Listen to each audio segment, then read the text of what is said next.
Welcome back to the channel. In today's video, I'll show you how to turn off Reels video option on Facebook. So let's get started. First, open your Facebook app on your phone. Now look at the bottom or top right corner depending on your device and tap on the menu icon.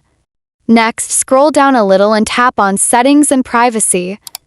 From there, tap on Settings.